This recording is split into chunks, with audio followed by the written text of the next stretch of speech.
पहली बार इतिहास में असुरक्षित है।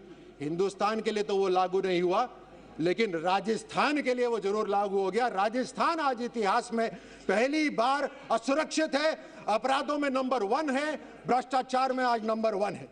यहां पर खड़े होकर बड़े इमोशनल तरीके से राहुल गांधी बोल रहे थे, मैं जा रहा था, मेरी जुबान भी नहीं खुल रही थी, वो महिला आई, उसने ऐसे पूरी रात अपने बच्चे के साथ बिताई।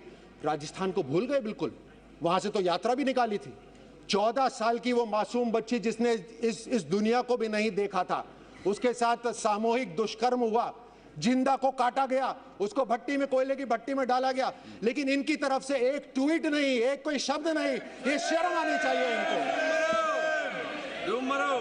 डूंगरपुर कम नहीं है, डूंगरपुर के अंदर एक 9वीं क्लास की शिक्षक के साथ 5 लोगों ने दुष्कर्म करा, लेकिन इनके जू भी नहीं रखती। करौली के अंदर एक 21 साल की लड़की, आप बात करते हैं अगर इमोशन, अगर आप किसी के पिता है तो इस बात को समझिए, 21 साल की लड़की को पहले अगवा करा गया। और यहां पर आप ही की सरकार के जो मुख्यमंत्री है वो कहते हैं कि राजस्थान के अंदर तो अपराध ज्यादा इसलिए हो रहे हैं क्योंकि हम FIR तुरंत दर्ज करा देते हैं। वो भी झूठ है, क्योंकि जब उसको अगवा करा गया, उसके माता पिता तुरंत पुलिस स्टेशन गए कि हमारी बेटी को बचा लो, कोई FIR नहीं हुई, उन्हें धक्के मार के बाहर निकाला गया। अगले दिन उसके साथ दुष्कर्म हुआ, उसको गोली मारी गई, और गोली से नहीं मरी तो उसके ऊपर एसिड फेंका गया, एसिड से नहीं मरी तो उसको कुएं में डाला गया। शर्म आनी चाहिए इनको। यहां पर इनकी, यहां पर बात खत्म नहीं होती, यहां बात खत्म नहीं होती। इनके मुख्यमंत्री कहते हैं, इनकी पार्टी के ये इतनी जो संवेदनशीलता दिखा रहे हैं कि ढोंग रच रहे हैं, इनके मुख्यमंत्री कहते हैं ये जितने भी रेप विक्टिम्स हैं आधे तो झूठ हैं, ये इनके मुख्यमंत्री कहते हैं। और बोलते हैं बाकी आधे जो हैं वो उनके रिश्तेदारों ने कराए, यानी पीड़िता के ऊपर एक और आरोप लगा दो झूठ बोलने का। यही नहीं, इनके मंत्री सदन के अंदर खड़े होकर ये बोलते हैं कि हाँ राजस्थान रेप्स में नंबर 1 है, और फिर मुड़ के बोलते हैं क्योंकि राजस्थान मर्दों का प्रदेश है, और उसमें उनके विधायक ठहाके लगा के हंसते हैं। ये है कांग्रेस का असली चेहरा। ये 17 बलात्कार हर रोज राजस्थान के अंदर होते हैं, 7 हत्याएं हर रोज होती हैं। आप कहां मणिपुर की बात कर रहे हैं? आप ही के मंत्री ने वहां सदन में खड़े होकर यह बोला कि मणिपुर की तरफ नहीं, अपने गरेबान में झांकिए, उसका मंत्री पद छीन लिया गया, उसको वहां सदन में मारा गया। ये इनकी असलियत है कांग्रेस की। ये इनके, आपको असलियत बताता हूं कांग्रेस की असलियत, और ये आंकड़े हैं, ये मैं नहीं कह रहा। इनके विधायकों के बेटे, विधायकों के भतीजे, विधायकों के PA, उनके ऊपर दुष्कर्म की FIR हो रखी है। ये है असलियत इनकी, लेकिन उनके ऊपर कोई कार्रवाई नहीं हो रही। गर्भवती महिलाओं के ऊपर ये जो पैसे बनाते हैं, वो इससे ये अपनी जेब भराई कर रहे हैं। तुष्टीकरण का उदाहरण तो राजस्थान के अंदर इतना भद्दा हो रहा है, शायद ही किसी भी प्रदेश, भारत के किसी भी प्रदेश में हो रहा हो। ये 4 साल के अंदर 10 पुजारियों की हत्या हुई है। धार्मिक स्थल बचाने के लिए संतों ने अपना आत्मदाह कराया राजस्थान के अंदर। 300 साल पुराना शिव मंदिर तोड़ा जाता है, उसके ऊपर बुलडोजर चलता है। सालासर के अंदर दरबार का बुलडोजर चलता है, उसको तोड़ा जाता है। यह है इनका तुष्टीकरण। एक खास समुदाय के लिए इनकी सरकार वहां पर एक आदेश पारित करती है, सुनिए, एक आदेश पारित करती है इनकी राज्य सरकार कि एक खास समुदाय के लिए बिजली कटौती नहीं होगी क्योंकि उनका एक त्योहार है, हमें उनसे कोई परेशानी नहीं। लेकिन उसी समय वहां पर हिंदुओं का भी त्योहार था, रामनवमी मनाई जा रही थी, उस पे DJs के ऊपर बैन लगाए गए, पोस्टर्स के ऊपर बैन लगाए गए, धारा 144 लगाई गई। और यही नहीं, भजन कौन से बजेंगे उसकी अनुमति भी कांग्रेस देगी। ये असलियत है कांग्रेस की तुष्टीकरण की।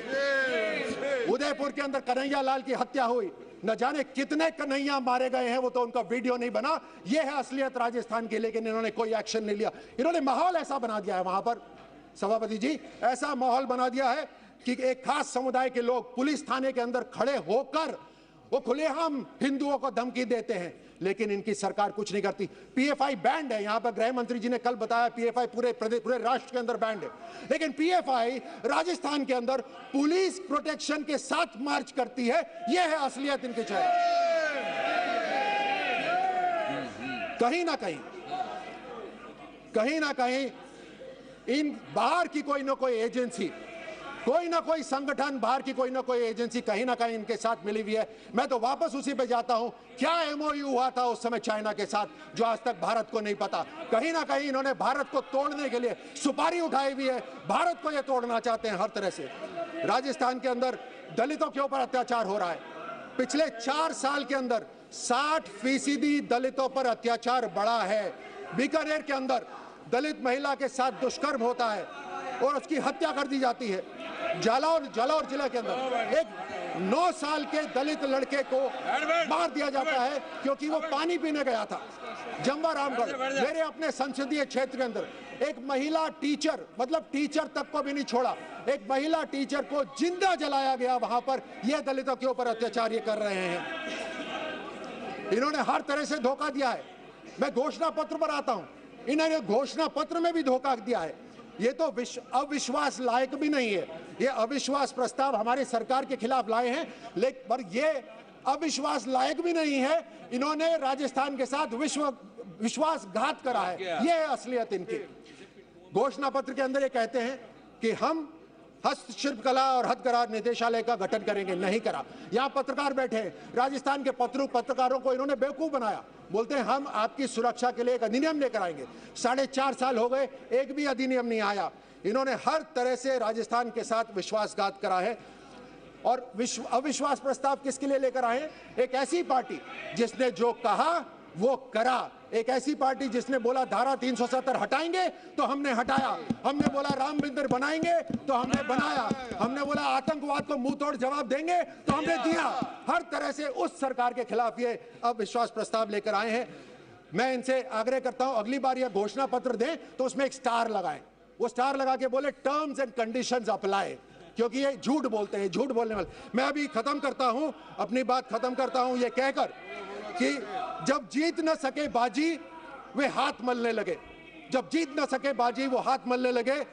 आसमां सी ऊंचाई, प्रधानमंत्री मोदी जी और मोदी सरकार के लिए बोल रहा हूं, आसमां सी ऊंचाई देख वो जलने लगे।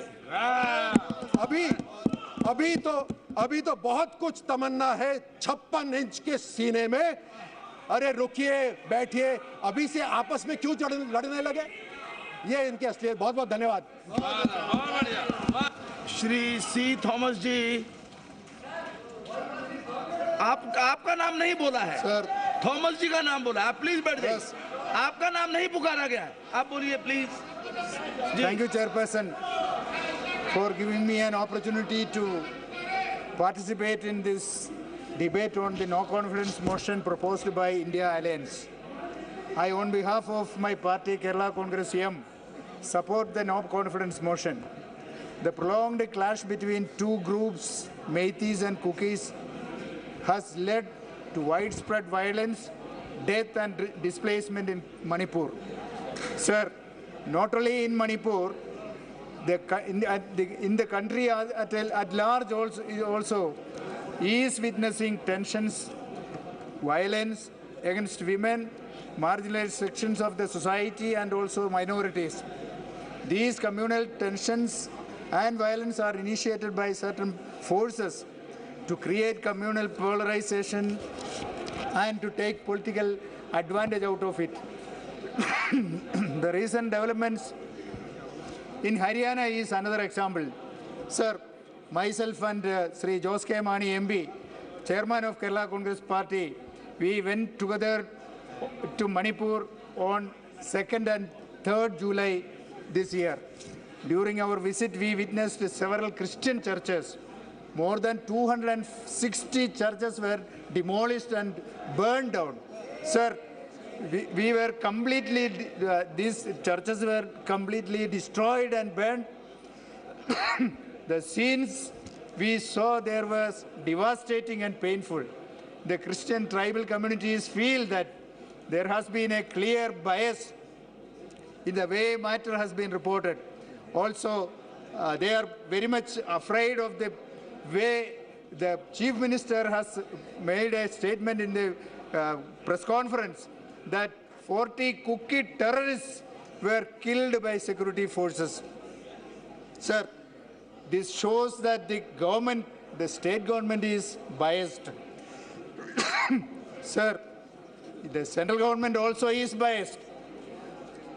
When our Honorable Prime Minister visited Sacred Church in Delhi on the day of Easter, the entire Christian community in the country was very hopeful. Again, when he came to Kerala, he met all the bishops in Kerala. We were happy about it.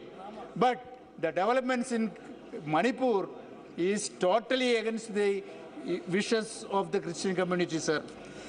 Sir, despite the Honorable Home Minister's visit to the state, it continues to be in a state of shocking violence. It is clear that the measures taken by the state and the central governments thus far have been insufficient to hold the violence. Sir, during our visit, we could witness a complete breakdown of law and order situation.